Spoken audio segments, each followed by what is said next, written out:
Hola a todos, soy Daniel Trejos, bienvenidos una vez más al canal Chispa TV, al programa Historia Hispana.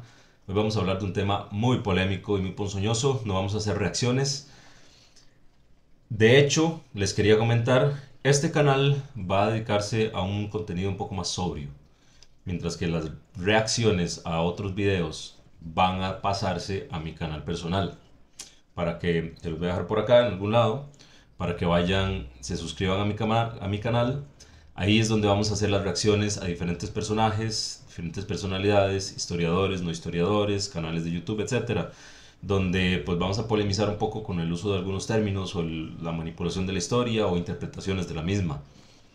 Vamos a también explicar cuestiones propiamente de historia o del estudio de la historia. Aquí vamos a tratar de ser un canal un poco más sobrio, donde vamos a tratar terminología, periodos, vamos a explicar procesos como ya veníamos haciendo antes, vamos a volver a eso.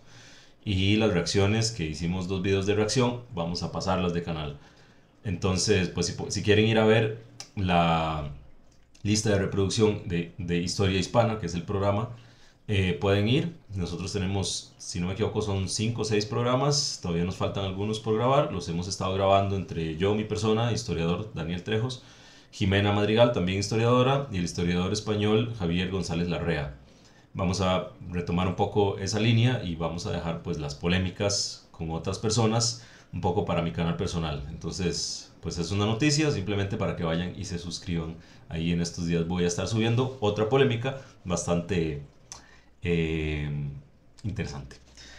El día de hoy vamos a tratar una serie de temas que, pues, por supuesto, atañen a lo que es el estudio de la historia, el hispanismo, indigenismo y demás, y es el uso de la terminología. Parece que en este momento estamos en una batalla por la semántica. La semántica, por si no saben, es el significado de una palabra, pero la semántica, es decir, el significado de una palabra puede variar dependiendo del contexto y del periodo.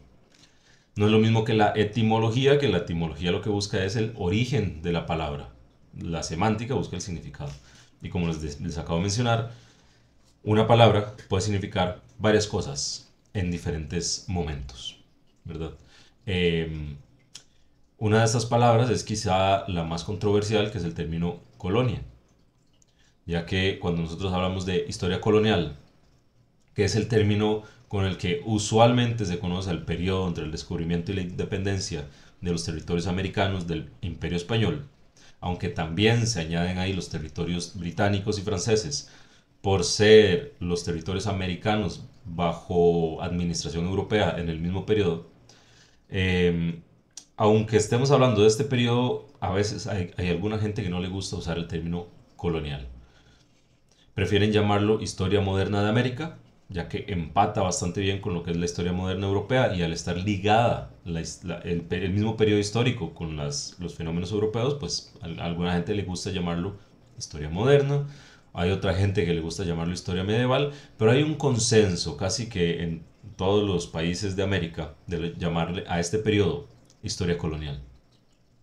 El problema es que hay gente que pues en la polémica es muy tajante con sus, digamos, acepciones. Entonces dicen, pues América no era colonia, eran virreinatos. Lo cual es cierto, pero vamos a explicar los pequeños detalles de una y otra, ¿no? Porque también América no solo eran virreinatos, había capitanías generales, había colonias de plantación, por acá tengo algunas anotaciones, había comandancias generales, habían misiones, ¿no? Entonces no todo era virreinatos. O si estaban divididos en virreinatos, los virreyes no tenían control sobre todos estos territorios. Las capitanías generales eran muy independientes. Por ejemplo, la Capitanía General de Guatemala, que es lo que hoy es Centroamérica, excluyendo Panamá, que Panamá se incluye después de su independencia de Colombia, tenía bastante independencia del virreinato de Nueva España, a pesar de que pertenecía de alguna manera administrativamente a ese territorio. La Capitanía General de Chile también tiene independencia. Es por eso que nosotros vemos que las capitanías en América se independizan como naciones fuera de sus virreinatos muy rápido. Las comandancias generales, por ejemplo la que funda Galvez en el virreinato de Nueva España, que es más o menos de San Luis Potosí hacia el norte, todos los territorios del norte y lo que hoy es pues, California, Texas, Arizona y demás. Una comandancia general es una zona militar y el virrey no tiene poder militar. Por lo tanto, tiene muy poco poder de acción en la comandancia general.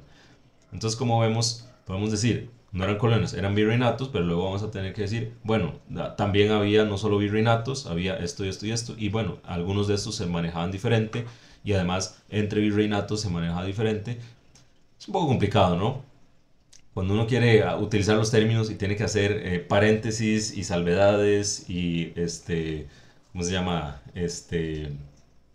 Tratar de explicarlo todo para que pueda tener sentido no es conveniente. Por eso es que hay digamos así, un acuerdo de llamar a este periodo historia colonial. Y a los historiadores se les llama colonialistas, es el término correcto. Bien, pero vamos a empezar un poco desde atrás para hablar de algunos términos que son bastante polémicos.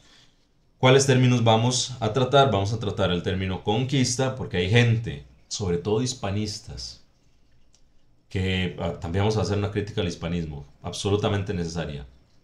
Hay gente que dice que no hubo conquista, que es una narrativa que ya viene de los criollos del siglo entre XVII y, digamos, finales del XVII y principios del XVIII. Son los criollos independentistas, los que luego son los independentistas los que dicen que no hubo conquista. Y ahora hay hispanistas de hoy que lo que hacen es repetir el argumento de estos criollos. ¿Por qué? Porque son como loros y repiten lo que sea. Y suena muy bonito. Suena muy bonito decir no hubo conquista, hubo paz, hubo amistad y entrega de territorios, que era justamente el argumento de estos criollos, de las élites criollas. Ahorita les explico por qué.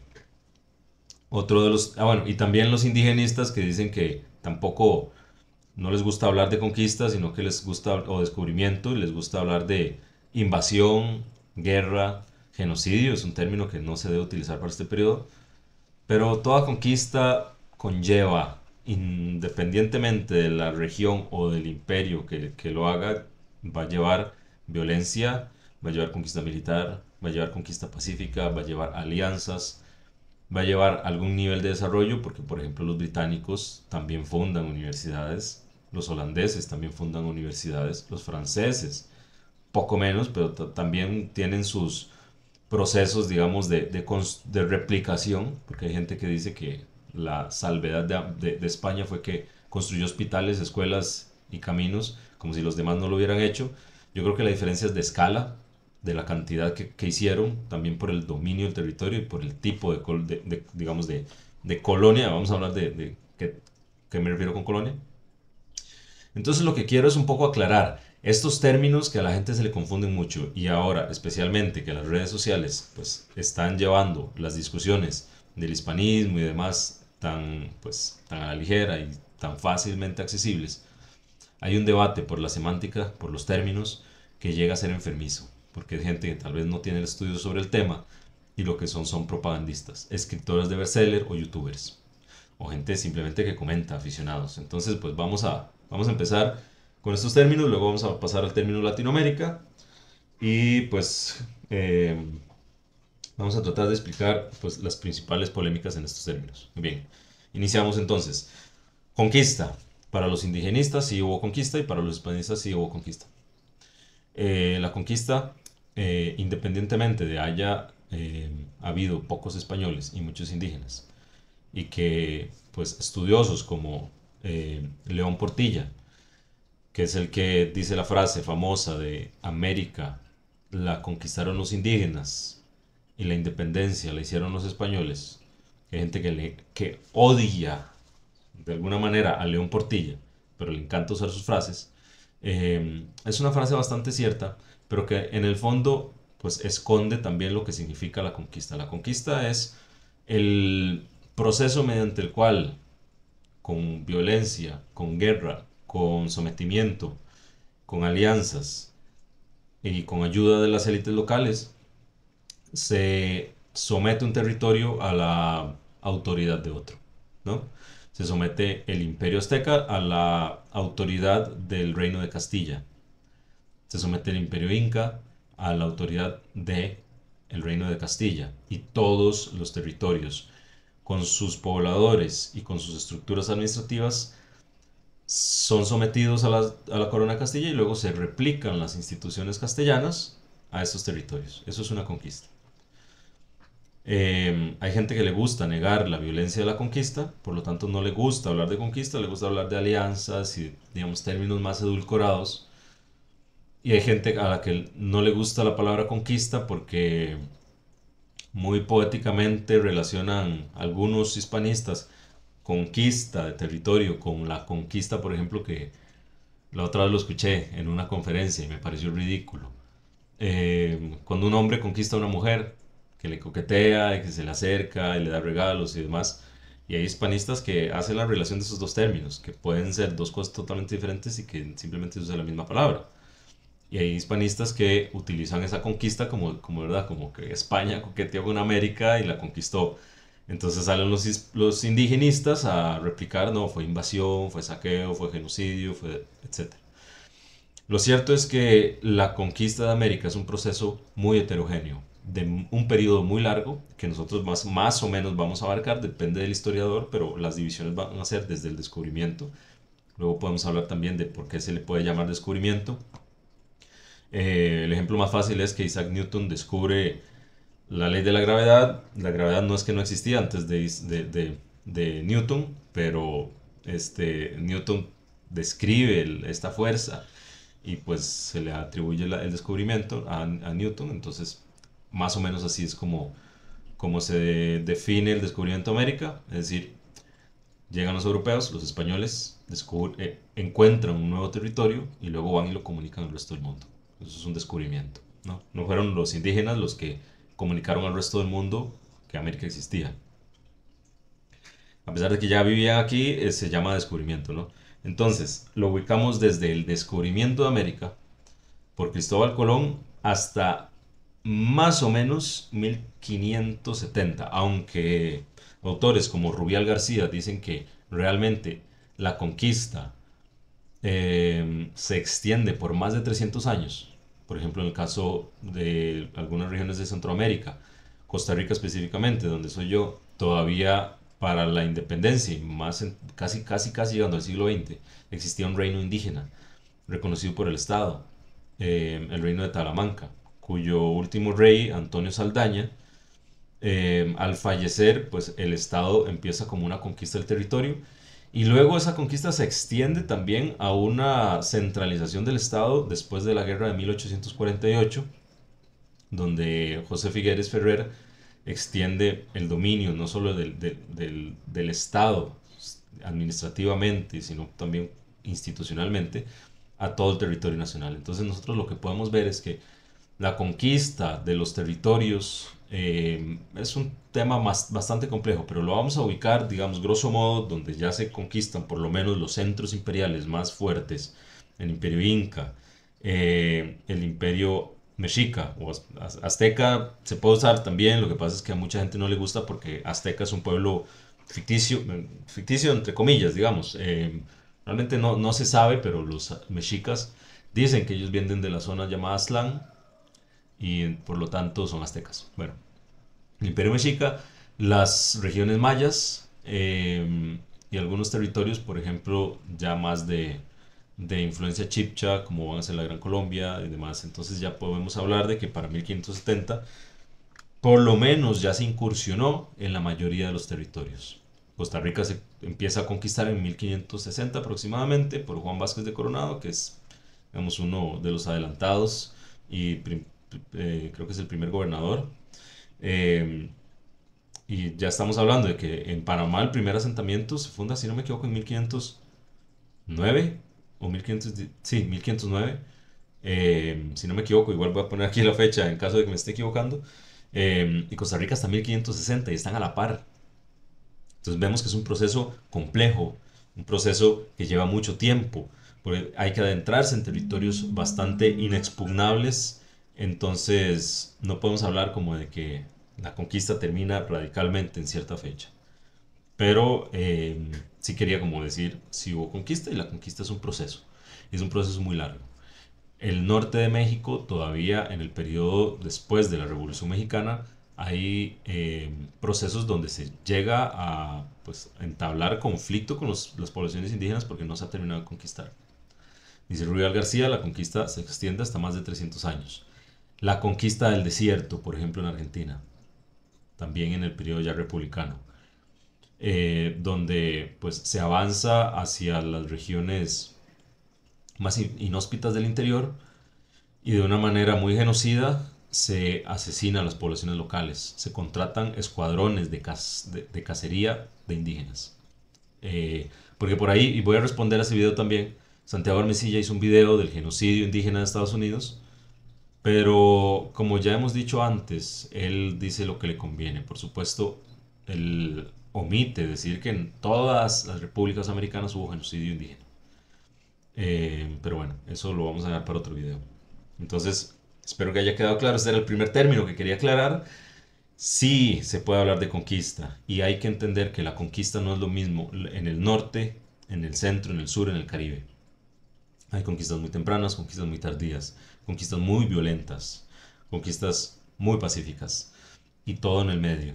Eh, Incluso para el caso costarricense, esta región, Juan Vázquez de Coronado hace un pacto con un cacique indígena del, digamos, del Valle del Guarco, en el interior, en el Valle Central. Se llevan bastante bien, hace un asentamiento, lo que vamos a llamar una colonia. Y ahora van a ver más o menos por dónde anda también cuando hablamos de colonias. Hace un asentamiento, principalmente un fuerte militar, para acceder a la zona del Caribe y establece un pacto con el cacique Guarco. Juan Vázquez de Coronado es llamado a España y cuando regresa naufraga y su barco se hunde y se muere en el océano, en una tormenta. Entonces el título de gobernador lo hereda su hijo, quien al llegar a Costa Rica emprende prácticamente una guerra contra todos los pueblos indígenas, de los cuales su padre ya se había aliado. Entonces, como podemos ver, ni siquiera la diferencia entre un padre y su hijo en el tratamiento de los indígenas son comparables. Como para que vayamos viendo el caso de Pizarro, a pesar de que, bueno, están los dos hermanos Pizarro, también con comportamientos muy diferentes. Por ahí tenemos a Almagro con una forma de conquista que incluso tiene una guerra con Pizarro. Los españoles tampoco son un grupo homogéneo. Tenemos al mismo Cortés, que tiene conflictos con Velázquez, que también tuvo conflictos con Colón. Entonces, eh, lo que vemos son grupos de españoles conquistadores, todos bajo la bandera de Castilla, pero no todos con intenciones. Incluso cuando se afirma por parte de los historiadores que la conquista es hecha por empresa privada, hay gente que no entiende y cuando escuchan empresa privada piensan que estamos hablando de las empresas capitalistas o en el sentido, por ejemplo, de la compañía británica o, por ejemplo, de las compañías holandesas o bélgicas, belgas. No estamos hablando de ese tipo de compañía privada y empresa privada. Estamos hablando de que los conquistadores se financian a sí mismos. La corona no pone un 5 para esta expedición de conquista a América. Entonces son empresas privadas y por lo tanto las riquezas también son privadas en muchos casos, a pesar de que están conquistando para la corona de Castilla y por lo tanto, una vez hayan conquistado los territorios, tienen que pedir, bueno, lo que se llaman mercedes, servicios, que básicamente lo que están diciendo es, yo serví a la corona, por lo tanto, estoy exigiendo pagos, estoy exigiendo tierras, estoy exigiendo títulos. Y lo hace, por ejemplo, Cortés y lo hacen todos los conquistadores. Y vamos a hablar de un video justamente sobre Hernán Cortés y sobre cómo se deben analizar sus documentos. Como dije, los voy a poner en mi canal porque es una reacción a un video que salió de Hernán Cortés. Bien, pasamos al siguiente término, que es el término colonia. Y ese término quizá es el más polémico porque de alguna manera los que dicen que no éramos colonia tienen la razón, es cierto. Incluso hay un video muy bueno de la historiadora Guadalupe Jiménez Codinach, historiadora mexicana, donde ella pues, explica justamente por qué no éramos colonia. Lo que pasa es que a mí me parece que omite algo muy importante y es que no todos los territorios se manejaban igual. Entonces cuando nosotros, y además, esto es muy importante, No era lo mismo lo que entendían estos españoles del siglo XVI, de los 1500, como colonia, que lo que se entendía, por ejemplo, los británicos del siglo XIX como colonia, o los franceses del siglo XVIII. Ellos lo que están entendiendo como colonia es un término muy similar a la forma en la que se conocía en el mundo medieval o antiguo de colonia, que es un asentamiento de un grupo específico de pobladores. Entonces nosotros lo que estamos viendo es que la colonización es la expansión de los asentamientos de los españoles en territorio americano. Cuando se termina la conquista empiezan cada vez a venir más y más barcos, porque hay que mandar administrativos, hay que mandar clérigos, más soldados, más conquistadores, marineros, demás gente, eh, y muchos de estos vienen con sus familias. Entonces, este efecto llamada lo que hace es que pues, hace que más gente venga y hay que hacer asentamientos. Y ya existen lo que se llamaron pues, las leyes de Burgos, las leyes de Indias y las leyes nuevas de Indias, donde establecen ciertas formas de organización de la población donde se reducen a los indígenas en lo que es la llamada República de Españoles y República de Indios y se crean los pueblos de españoles y pueblos de indios. En un pueblo español podían vivir indios, que se llamaban los indios ladinos, que eran indios que ya no vivían en sus territorios comunales, en sus tierras comunales. Algunos ya habían dejado de hablar sus lenguas indígenas y se iban acercando a estos poblados de españoles y poco a poco se iban incorporando, especialmente en los poblados más grandes. En los pueblos de indios no había españoles, no podían vivir españoles. Tenían su propio cabildo, tenían sus propias formas administrativas, sus propias leyes, su propia iglesia, su propia escuela. En el caso que tuvieran escuela, muy pocos tenían, pero sí existían. Entonces esta forma administrativa lo que nos está diciendo es que hay una forma de poblamiento, donde los españoles crean sus pueblos para no irse a meter a los pueblos donde están los indios. Y luego entonces nosotros tenemos, por ejemplo, el caso de Puebla. Puebla es si no me equivoco, es uno de los más grandes asentamientos españoles fundados por españoles de cero. Antes no, o sea, muchos poblamientos españoles se fundan en los que eran los centros más importantes digamos, de los territorios indígenas, de lo que antes eran pues sus cacicazgos o sus imperios. Ciudad de México, por ejemplo, la ciudad se funda donde estaba el centro imperial, pero hay otros pueblos que se fundan donde no había absolutamente nada. Entonces estos pueblos, las reducciones, las misiones son forma de colonización de la tierra, del territorio. Entonces nosotros podemos hablar de un periodo de colonización, de un periodo colonial de colonización, de expansión de los asentamientos. Y no es lo mismo que hablar de un periodo de colonialismo, de extracción de riquezas y de dominación por la fuerza sin prácticamente inversión más allá de los pueblos donde estaban los virreyes o administradores. Ahora vamos a hablar de una cuestión que es muy importante aquí y es lo que Enrique Flores Cano habla de, creo que me parece que es Enrique Flores Cano el que inventa el término reformas borbónicas. Las reformas borbónicas son a partir de que los borbones llegan al trono español y empiezan a reformar el aparato a un modelo muy francés, empiezan a hacer algunas reformas. Entonces Enrique Flores Cano, a pesar de que son reformas que se hacen durante varios reyes, que empiezan más o menos con el primero, que asume en 1700, después de la guerra de sucesión, y se van a aplicar por 90 años más o menos, en diferentes periodos, no son un paquete de reformas escritas y nuevas leyes, sino que cada uno hace, digamos, reformas estructurales en las instituciones, en la economía, en las formas de administrar, en el ejército y demás.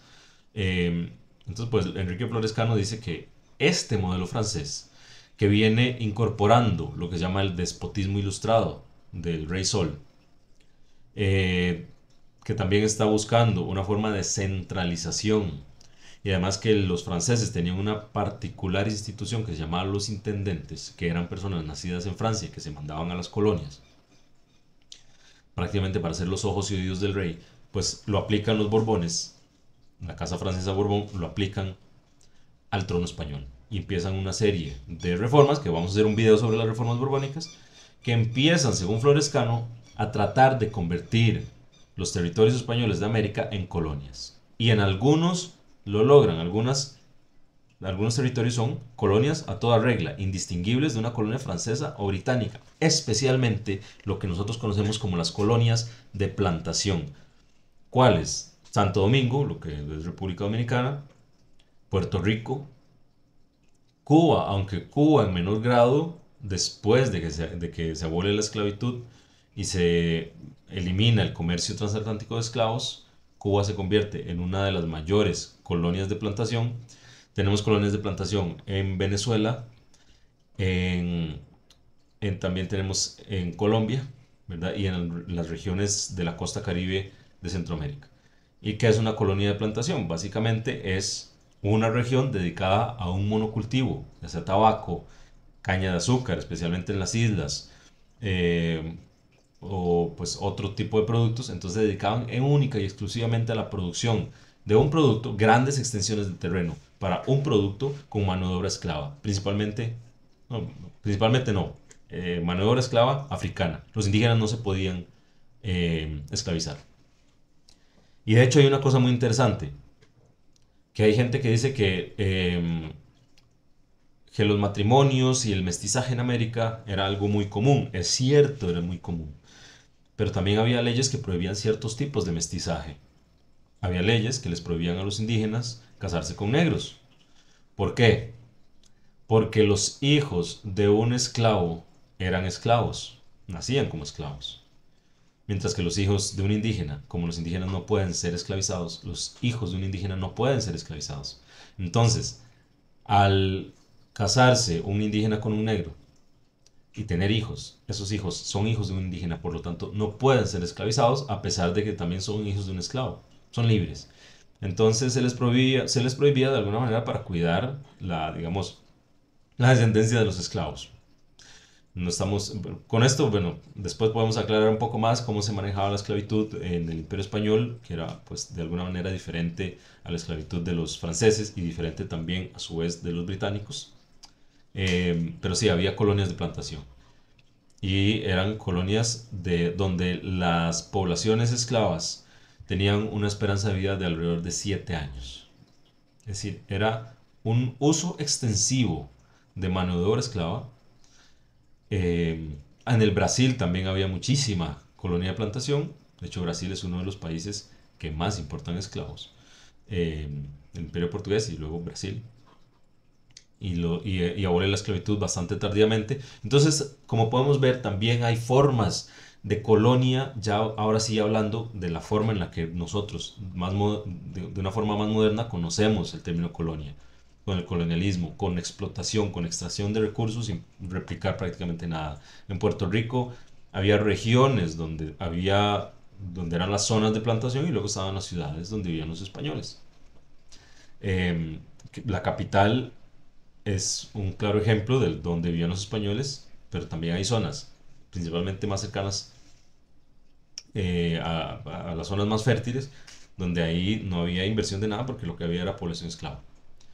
Haití fue un ejemplo muy claro del uso extensivo que tuvo Francia. Por lo menos España, lo que vamos a ver es que tiene la continentalidad, es decir, tiene territorios en el continente. Francia no, Francia solo tiene islas y tiene poquitas. Entonces tiene que aprovechar todo el territorio que pueda en esas islas. No puede distribuirlo porque no tiene. Gran Bretaña también tiene poquitas islas, tiene las 13 colonias, pero tiene poquitas islas. Entonces va a utilizar principalmente a Jamaica, por ahí está San Bartolomé, por ahí está Haití, que van a ser, los holandeses también tenían alguna, pero como todos tienen una isla y un territorio, tienen que explotarlo hasta más no poder. Entonces nosotros vemos que el uso de mano de obra esclava para las colonias de plantación de monocultivo, principalmente azúcar, va a ser sobre todo por parte de franceses e ingleses, lo cual no quiere decir que el Imperio Español no tuviera, que claro que sí tenía. Entonces por ahí tal vez se pueda aclarar un poco, de que no todos los territorios fueron administrados igual, sí había territorios donde se aplicaba ya después la concepción de colonia, de extracción por parte del Imperio Español, pero también quiero aclarar otra cosa y es, bueno, como podemos ver, son dos periodos diferentes, dos términos de colonia diferentes, dos formas de entender una colonia diferente,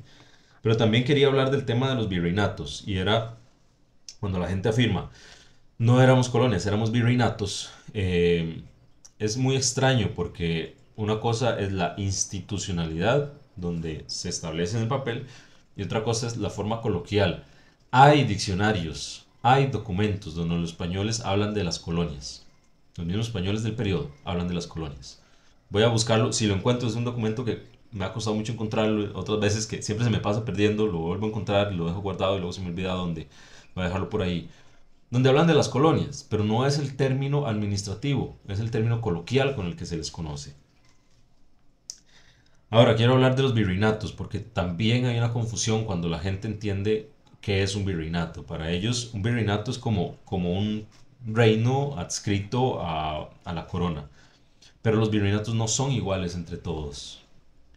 Tenemos, por ejemplo, en España, lo que es la península, hay virreinatos también, pero no tienen el mismo estatus que tienen los virreinatos americanos. Por ejemplo, algunos tienen representación en las cortes, otros no.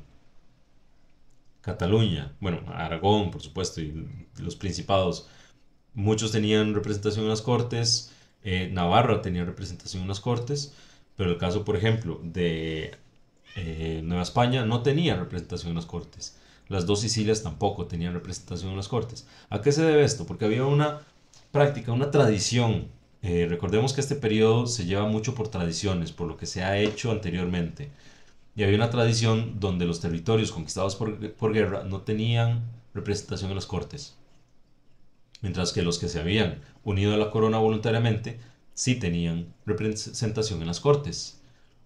Y América había sido conquistado, según pues, los conquistadores y sus narrativas, por forma violenta. Ellos habían sometido a los pueblos originarios, entonces ellos eran los conquistadores. ¿Qué es lo que sucede? Y aquí es donde les mencionaba al inicio que hay hispanistas que replican críticamente el término de que no hubo conquista, porque fue más un proceso pacífico, que era el argumento que usaban los criollos. ¿Por qué? Porque los criollos empezaron a partir sí, siglo XVII más o menos, a cambiar la narrativa de su propia historia, donde ellos, las élites criollas, especialmente de Nueva España y especialmente de la Ciudad de México, decían que ellos eran descendientes de Isabel Moctezuma, lo cual es falso, eran descendientes de Moctezuma. Y ellos afirmaban que entonces, al ser descendientes, tenían derecho a la herencia de los títulos de nobleza de Moctezuma. Y además afirmaban que Moctezuma había entregado el reino a la corona. Por lo tanto, había hecho un pacto. Por lo tanto, ellos merecían representación en las cortes. ¿Ven? ¿Entienden la lógica? Esta representación en las cortes ellos la exigían, además de los títulos que heredaban, ¿verdad? Las tierras y los títulos que heredaban por ser descendientes supuestamente de Moctezuma. Lo cual no es cierto. Y entonces empezaron con una narrativa donde Cortés era un traidor, donde Cortés fue quien traicionó a Moctezuma, lo asesinó, y entonces ellos, pues siendo herederos de Moctezuma, pues rechazan a Cortés y tienen entonces una reivindicación legítima. La respuesta de la corona es impulsar la imagen de Cortés para callar un poco esta narrativa y volver a la narrativa del conquistador, porque por supuesto no les quieren dar cortes, no les quieren dar representación en las cortes. Muy a pesar de que la legislación permitía darles cortes, porque como les digo, era una cuestión más consuetudinaria, más de tradición, no había ninguna ley que lo prohibía, pero no les querían dar representación en las cortes. Entonces empieza una narrativa en contra de Hernán Cortés por parte de los criollos, donde prácticamente lo tratan como un asesino, un cualquiera, un traidor.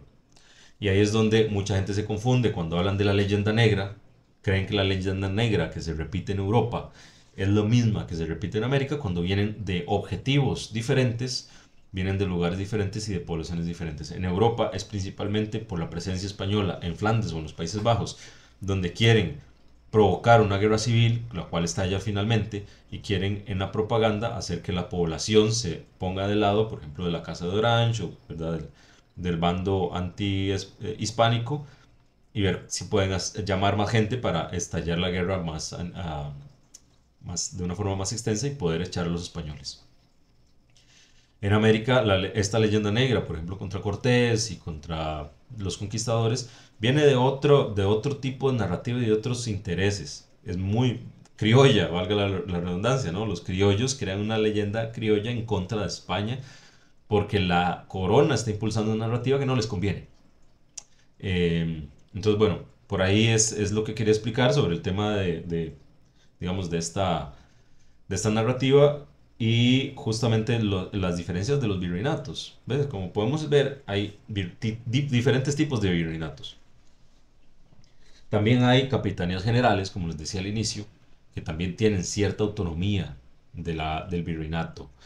Hay misiones que principalmente son asentamientos de avanzada donde van a hacer reducciones de indígenas, por ejemplo en Paraguay, que es una zona bastante inexpugnable en su momento, van a avanzar los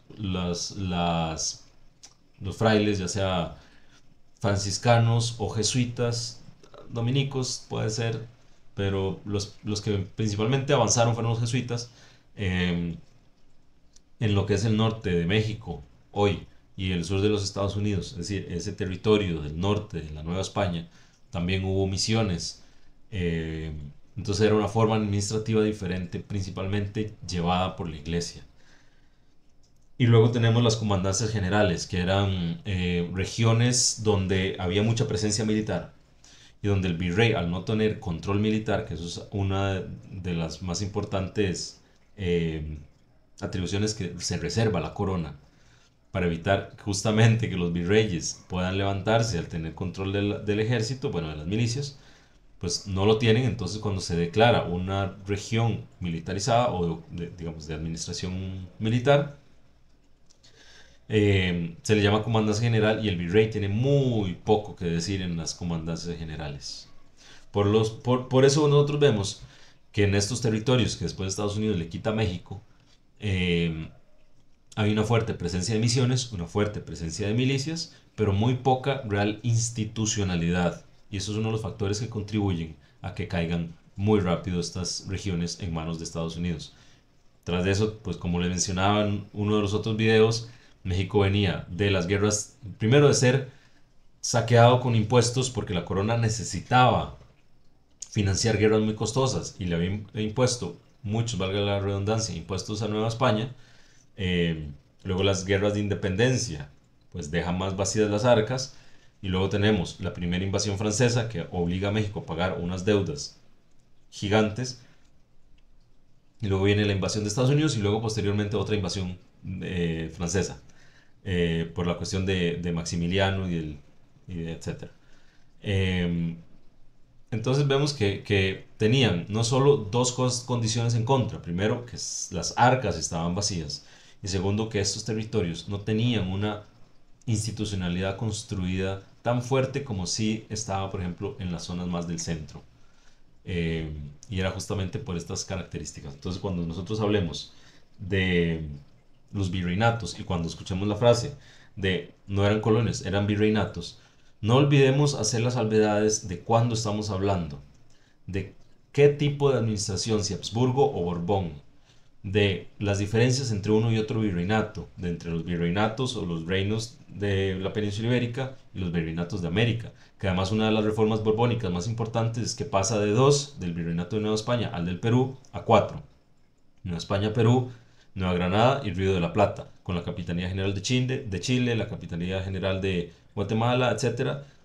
Y cada una de estas se administraba diferente, cada una tenía incluso leyes diferentes. Los virreyes tenían mucha autonomía. Entonces, tratemos y lo que siempre les digo, complejicemos la discusión, no simplifiquemos, no traigamos todo al significado único de un término, porque los términos cambian, la semántica cambia con el tiempo. Cerramos el tema de los virreinatos. Todos los comentarios que quieran, pues pónganlos abajo. Si cometí algún error, voy a tratar de corregirlo, ¿verdad? En la edición yo vuelvo a escuchar, vuelvo a ver todo el video y pues trato de como de corregirlo de nuevo.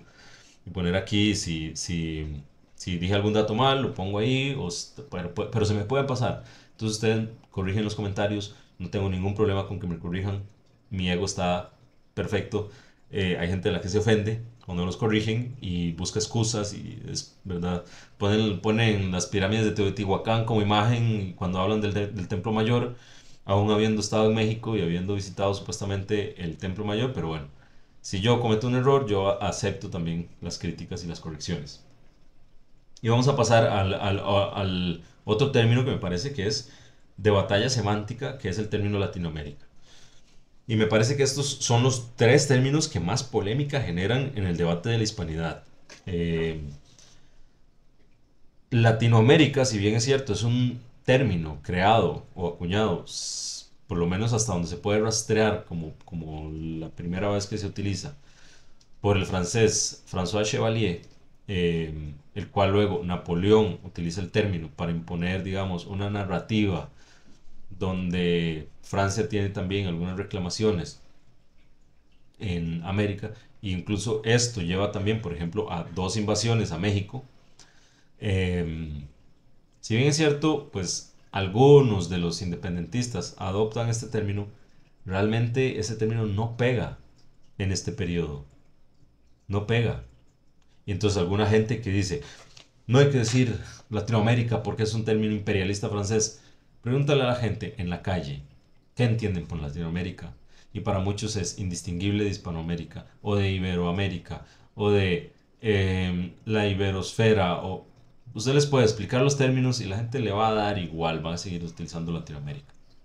Porque creer que nosotros como latinoamericanos, como hispanoamericanos, no tenemos agencia y no podemos resignificar en más de 200 años los términos y que podemos y que vamos a seguir utilizando exclusivamente el término con el objetivo inicial que fue creado, aunque no lo supiera nadie, aunque eso pues se sabe, digamos, ahora y cuando en su momento no pegó, porque el término Latinoamérica se empieza a popularizar principalmente para finales del 18, principios del 19, eh, perdón, para principios del 19.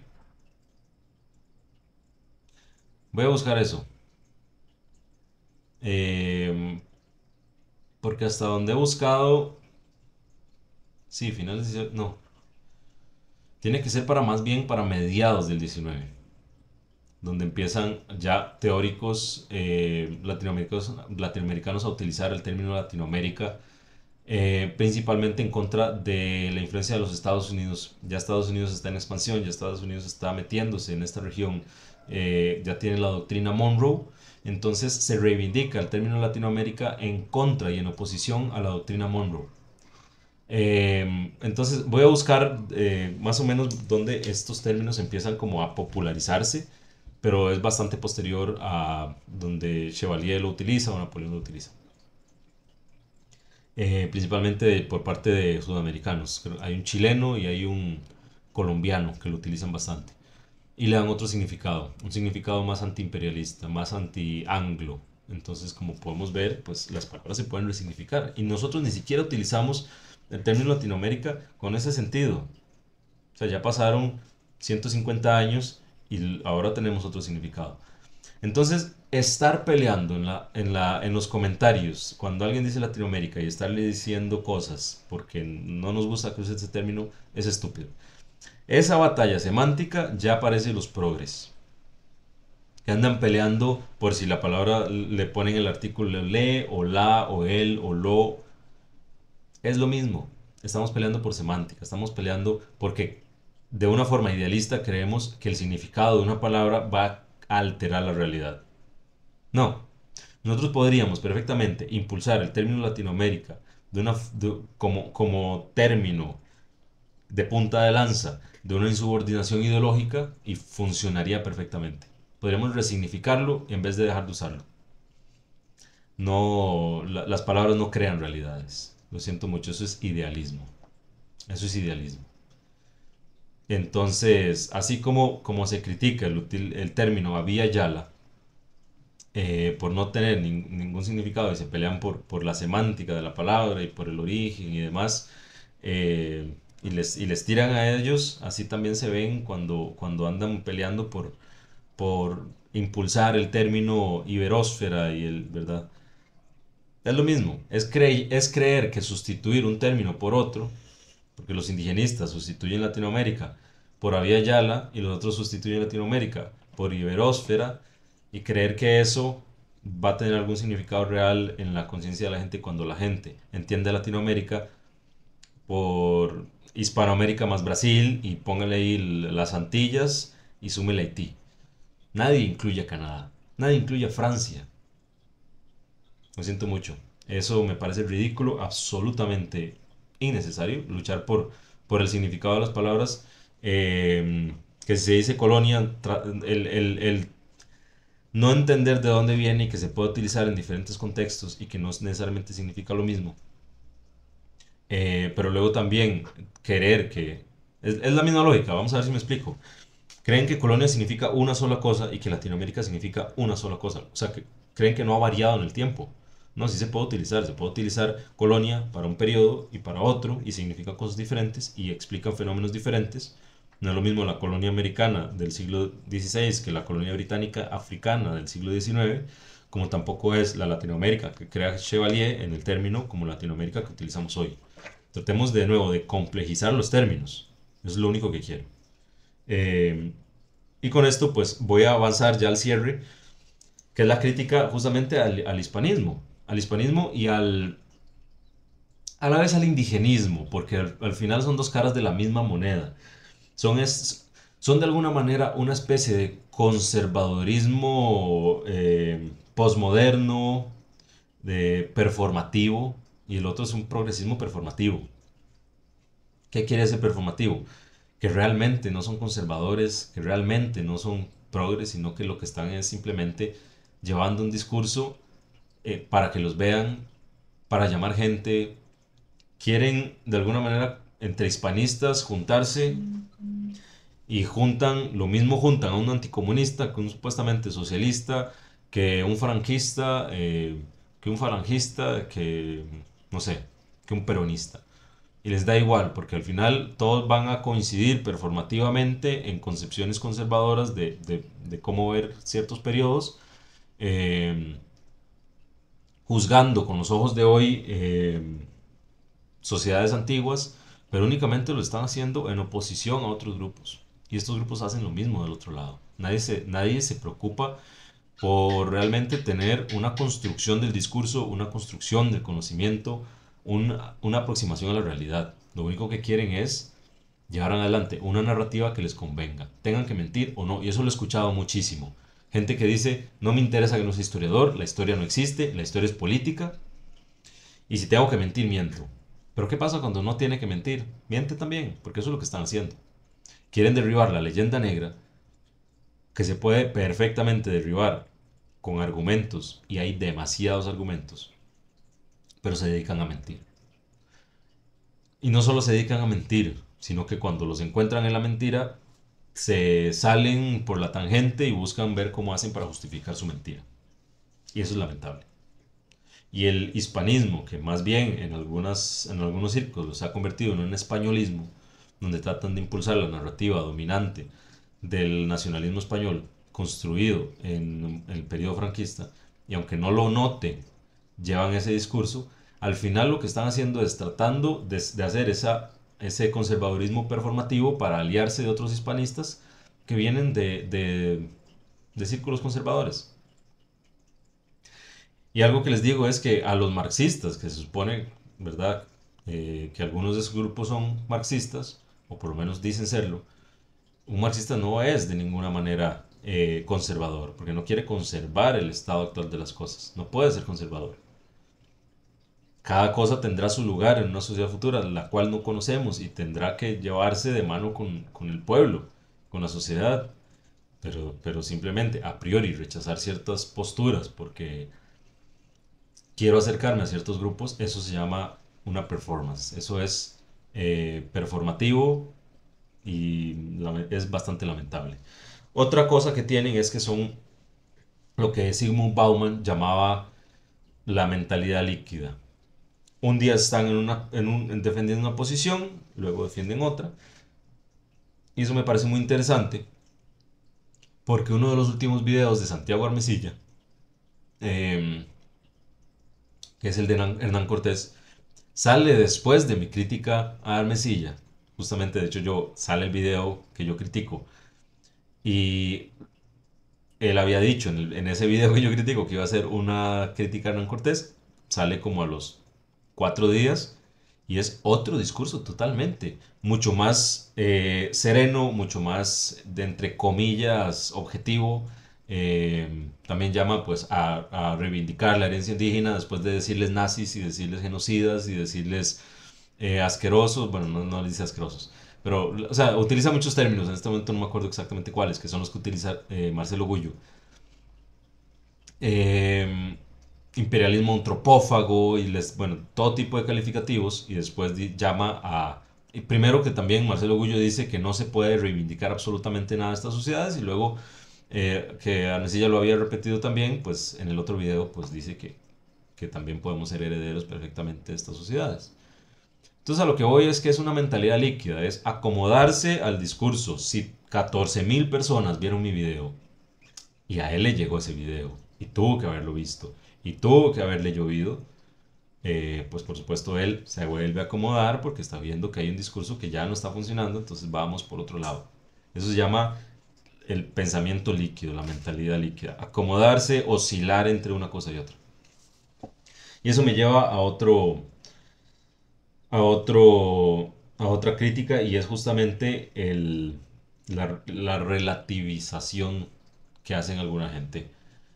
O más bien, la oscilación, justamente esta mentalidad líquida de oscilación entre un absolutismo y un relativismo. ¿Qué es el relativismo? Entender que no existen, por ejemplo, cuando hablamos de relativismo cultural, no existen culturas absolutas, valores absolutos, morales absolutas. Lo que dice Marcelo Gullo de a nadie le gusta que se coman a su padre o que se coman a su hijo. Bueno, en la Biblia hay sacrificios de hijos. Entonces, lo que vemos es un absolutismo, ¿verdad? Donde agarra los morales de una época y los aplica para cualquier época. Pero luego pasan a otro que sería, eso se llama un absolutismo. Pero luego hacen unos relativismos cuando les conviene también en su narrativa, eh, donde también relativizan ciertos periodos históricos que no tienen pues realmente conexión tan tangible eh, con periodos más actuales, pero cuando la tienen, lo relativizan y dicen que son totalmente separados. Y es el caso, por ejemplo, de la influencia musulmana o árabe, arabesca, en la construcción de lo que es la España, que vamos a conocer como los reinos de Castilla, ¿no?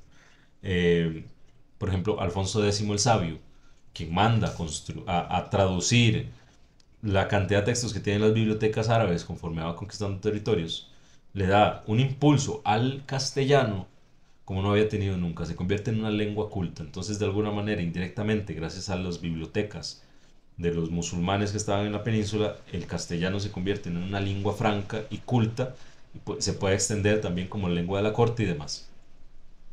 Cuando después se unen varios reinos, entre ellos algunos hablan aragonés, catalán, valenciano, otros castellano, otros hablarán los bables que se hablan en la zona noroeste de España o hablarán vasco, pero ya las lenguas de la corte desde hacía rato era castellano.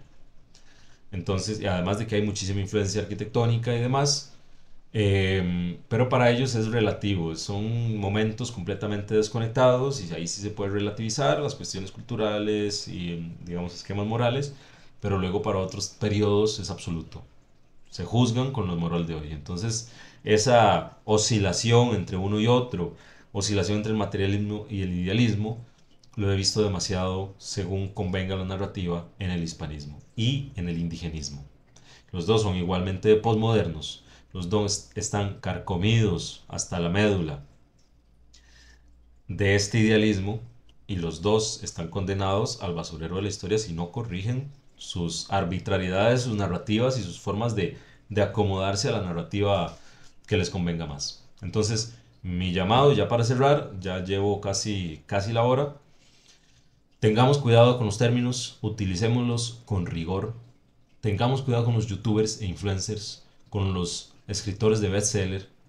Tengamos mucho cuidado con los videos que nos encontramos por ahí en YouTube sin confirmar quién es el que da la cara, porque hay algunos donde ni siquiera dan la cara. Eh, y tratemos de ser más rigurosos, de exigir también nosotros a estos creadores de contenido y también a nosotros mismos rigurosidad en el uso de términos. Luego vamos a hablar de otros términos que también no se pueden utilizar a la ligera, como genocidio. No se puede decir que los indígenas cometían genocidio, pero tampoco se puede decir que los españoles cometieron un genocidio. Porque la palabra genocidio tiene un significado muy específico y no se puede utilizar a la ligera. Como también, por ejemplo, la palabra patriarcado. Tampoco se puede usar a la ligera. No todo es patriarcado. No todo es genocidio. Entonces, seamos rigurosos con los términos. Critiquemos a estos influencers y a estos novelistas y propagandistas y critiquémonos a nosotros mismos cuando nos encontramos teniendo un debate de semántica. Pongámosle pausa un segundo, vayamos a buscar realmente el significado de las palabras, pensemos si el significado podría haber cambiado, no vayamos simplemente a la RAE y digamos, ve, esto significa esto. Bueno, puede que el diccionario signifique una cosa, pero usted entiende lo mismo que el diccionario y la otra persona entiende lo mismo. Entonces tratemos de justamente eso, de complejizar, no simplifiquemos, complejicemos para poder entender el trasfondo de estos temas tan complejos. Y pues nada, esta era la entrega de hoy, espero que les haya gustado. Díganme en los comentarios si les gusta este tipo de videos o si les gusta más la polémica, porque en los dos se aprende. Esto es más sobrio, es una discusión un poco más teórica, también voy a hacer explicaciones de conceptos de historia muy específicos para quien le guste. Y pues nada, suscríbanse, denle like, compartan, comenten, pelense con respeto en los comentarios. Si tienen críticas hacia mí, las acepto con muchísimo gusto. Y nos vemos en la próxima entrega. Hasta la próxima. Bye.